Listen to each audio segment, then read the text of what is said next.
ہمیں دفاع صحابہ کی ضرورت کیوں پیش آتی ہے؟ صحابہ کا دفاع حقیقت میں سنت کا دفاع ہے، اور صحابہ کرام کا دفاع حقیقت میں اللہ تعالیٰ کی ذات کا دفاع ہے۔ اور ایک شخص ایسا جس نے کہ رسول اللہ صلی اللہ علیہ وسلم کے ہاتھ پر بیعت کی، اسلام قبول کیا، مرتد ہو گیا اور دوبارہ پھر مسلمان ہو گیا، تو کیا پھر بھی وہ صحابی رہے گا؟ ابو بکر رضی اللہ تعالیٰ عنہ کے دور خلافت میں پھر دوبارہ مسلمان ہو گئے تھے، اور پھر حالت اسلام میں ان کی وفات ہوئی ہے۔ رسول اللہ صلی اللہ علیہ وسلم کے دور میں اسلام قبول کیا، تو کیا پھر بھی وہ صحابی ہی کہلائے گا؟ یعنی مخضرمین وہ ہیں جنہوں نے دور جاہلیت اور اسلام دونوں کو پایا ہو، لیکن اللہ کے نبی علیہ السلام سے ملاقات نہ کر سکے ہوں۔ بسم اللہ الرحمن الرحیم، السلام علیکم ورحمۃ اللہ وبرکاتہ۔ ناظرین،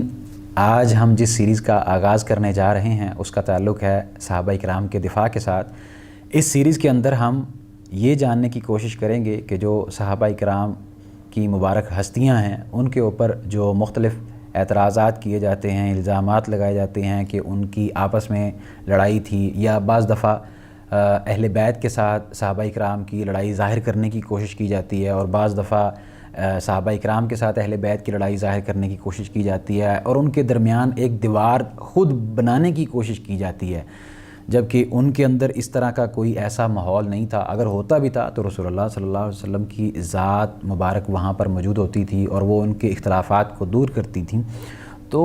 بطور انسان اگر ان سے کسی قسم کا کوئی ایسا معاملہ سرزد ہوا بھی ہے تو وہ انسان تھے، اور ان سے گناہ اور اس طرح کی غلطیاں، غلط فہمیاں صادر ہونے کے امکان موجود تھے، اور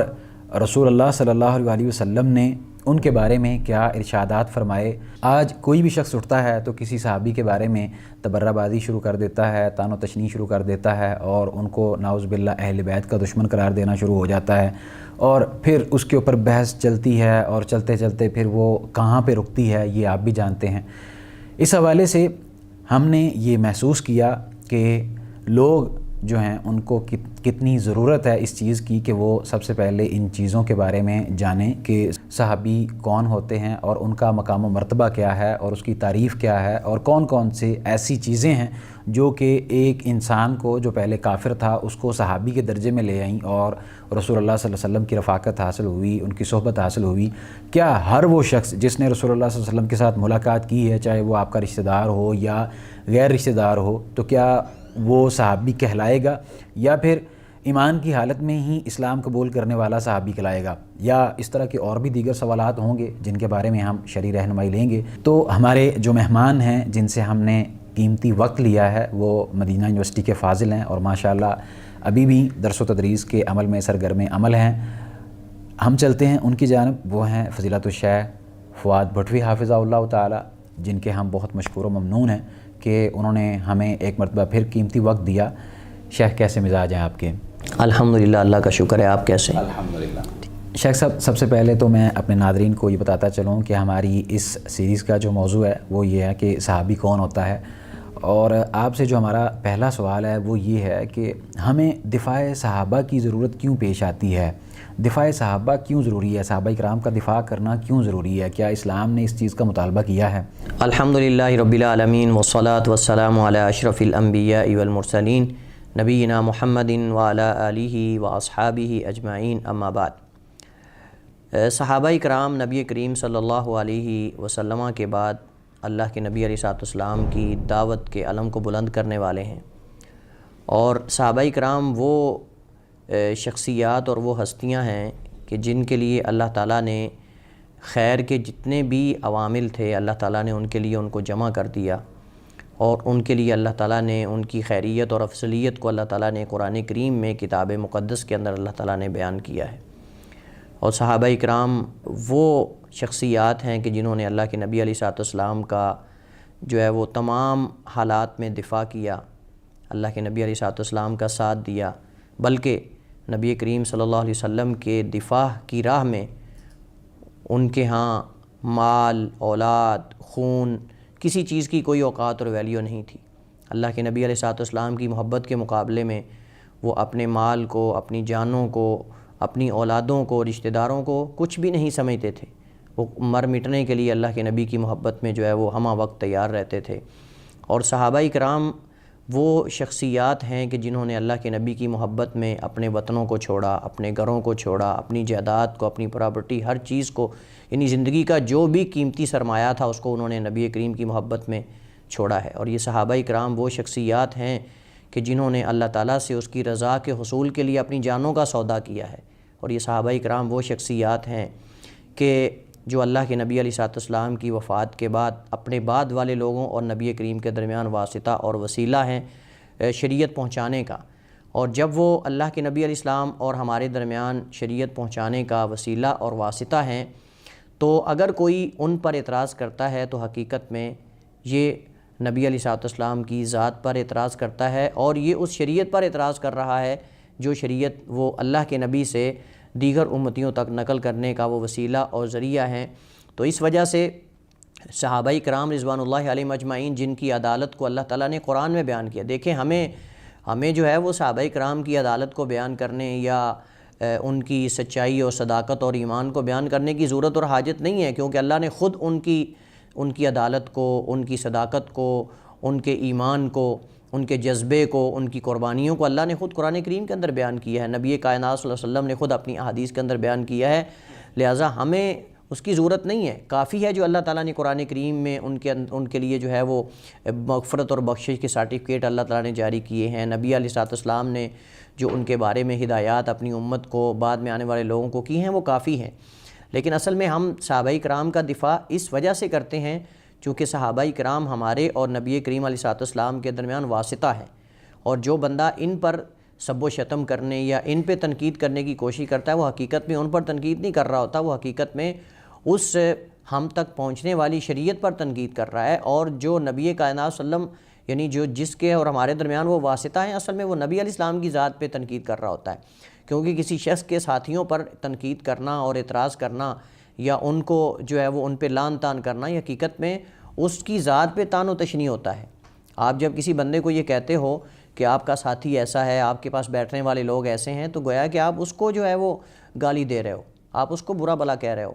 تو چونکہ صحابہ کرام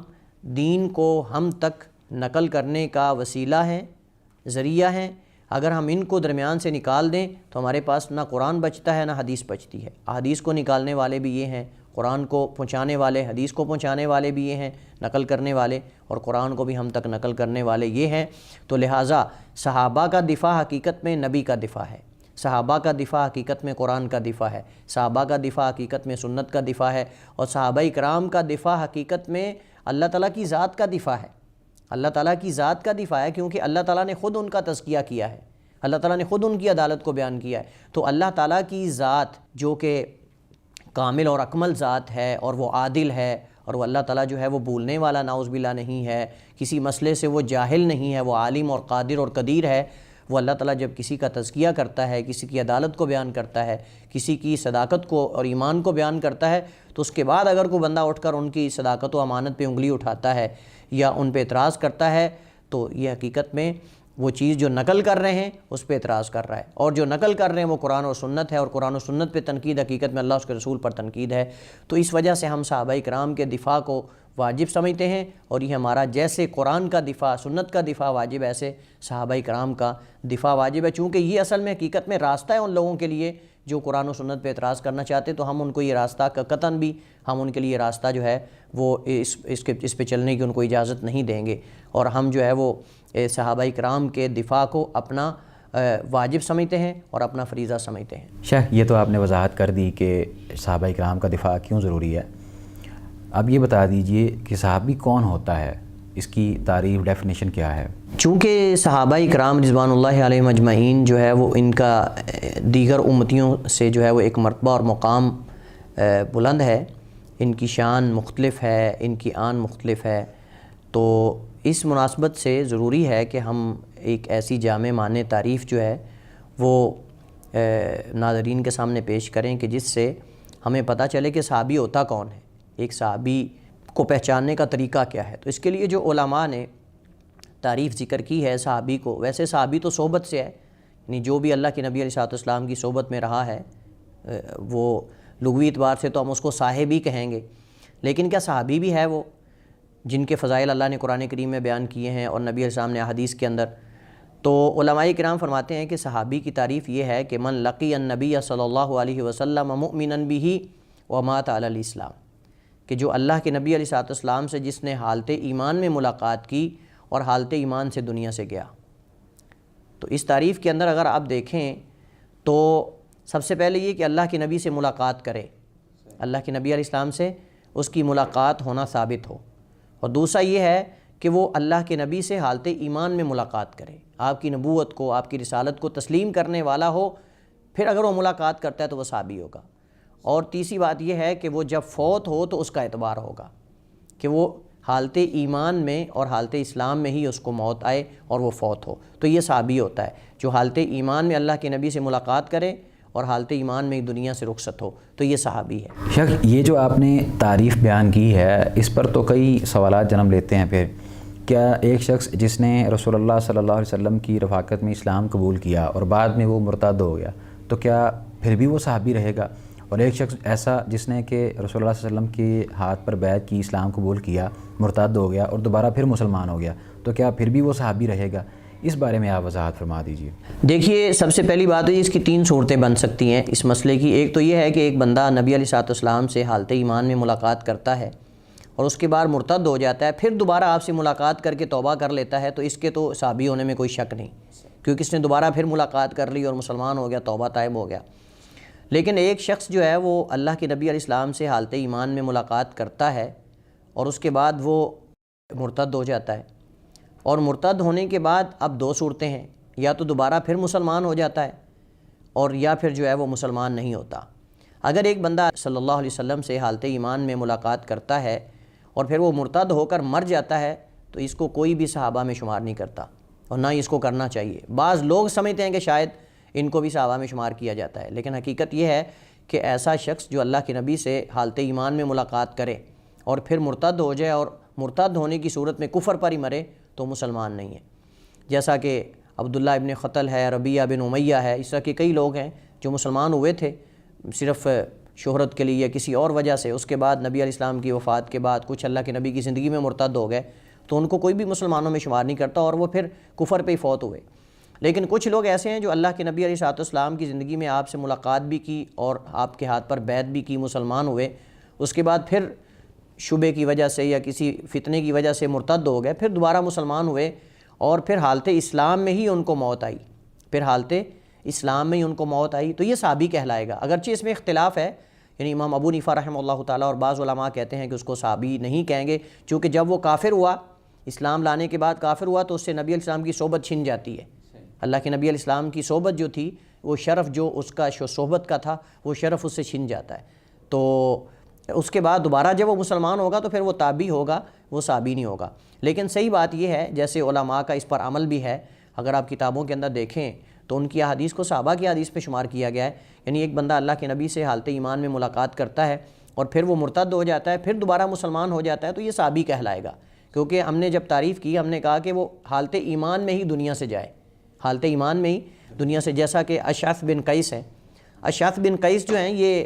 اللہ کے نبی علیہ السلام کے زمانے میں مسلمان ہوئے اور آپ کے ہاتھ پر بیعت بھی کی اور اس کے بعد مرتد ہو گئے، پھر دوبارہ ابو بکر رضی اللہ تعالیٰ عنہ کے دور خلافت میں، ابو بکر رضی اللہ تعالیٰ عنہ کے دور خلافت میں پھر دوبارہ مسلمان ہو گئے تھے اور پھر حالت اسلام میں ان کی وفات ہوئی ہے۔ تو اس کو سارے علماء اور محدثین جو ہیں وہ صحابہ میں شمار کرتے ہیں اور ان کی روایات کو جو ہے وہ صحابہ کی روایات میں شمار کیا جاتا ہے۔ اشعث بن قیس رضی اللہ تعالیٰ عنہ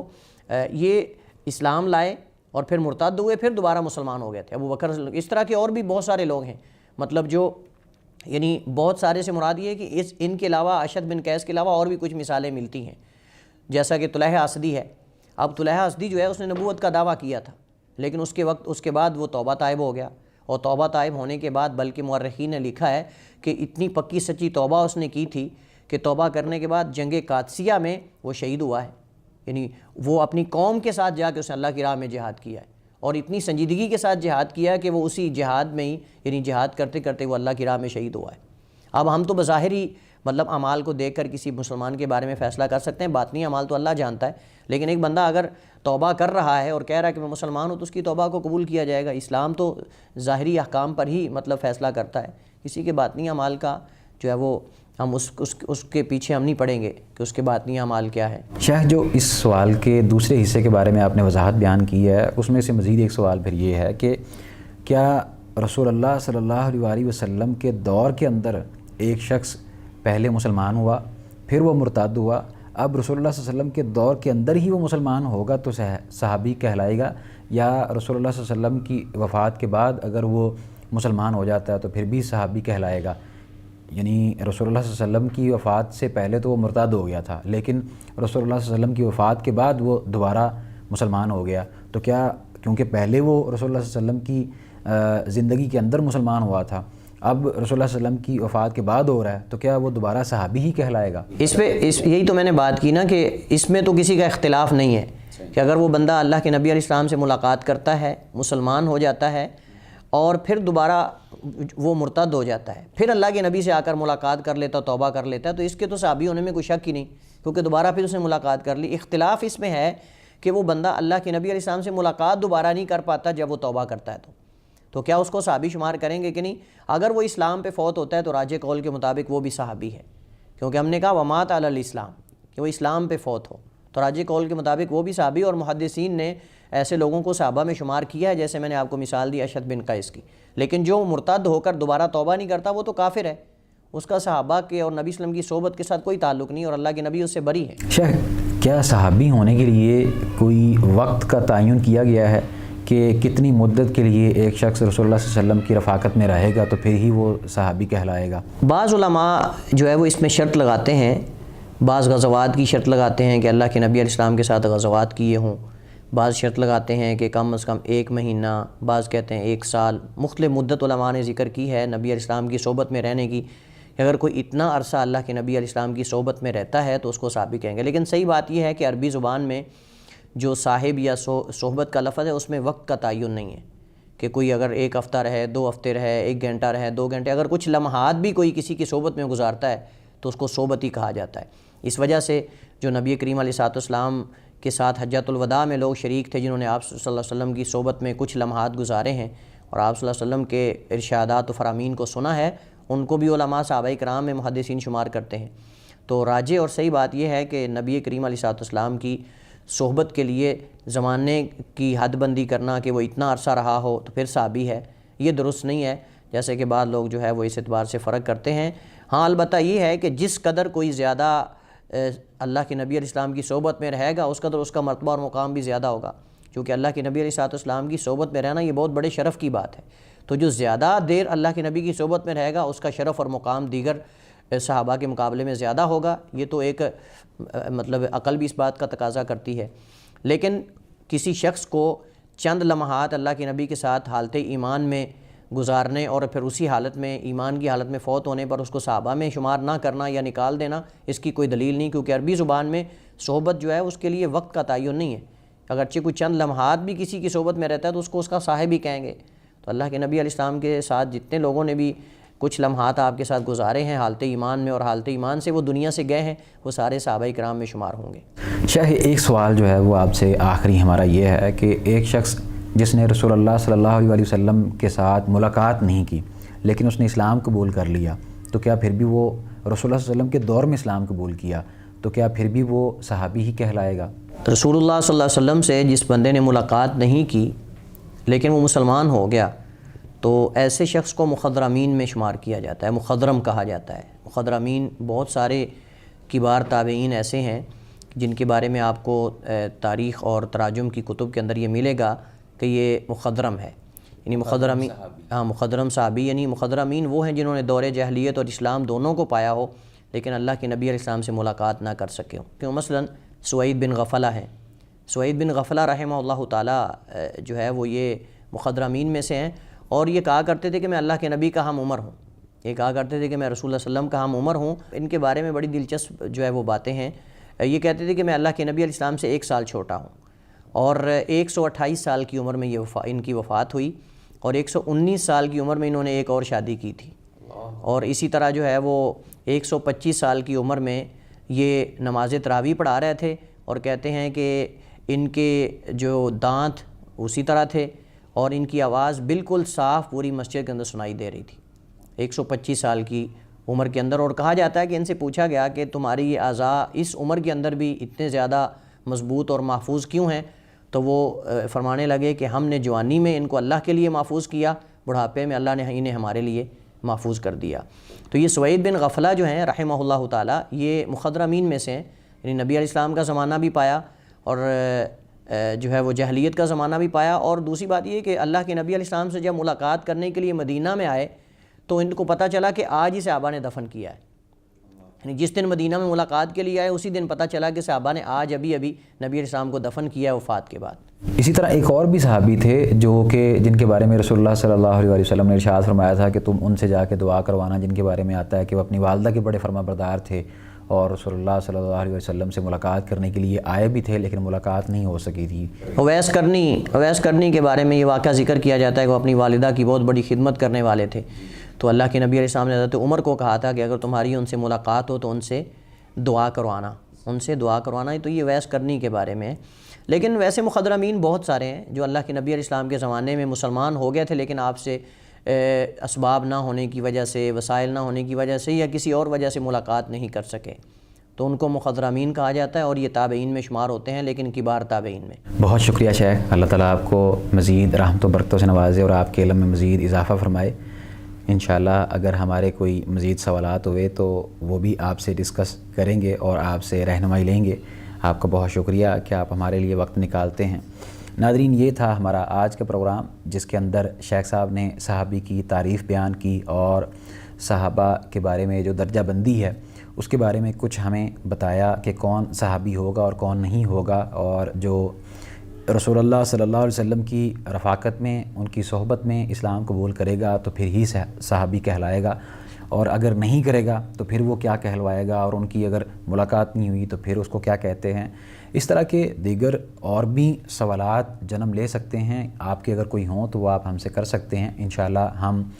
دیگر موضوعات کے ساتھ حاضر ہوتے رہیں گے، تب تک کے لیے آپ ہمیں دیجیے اجازت۔ اللہ حافظ۔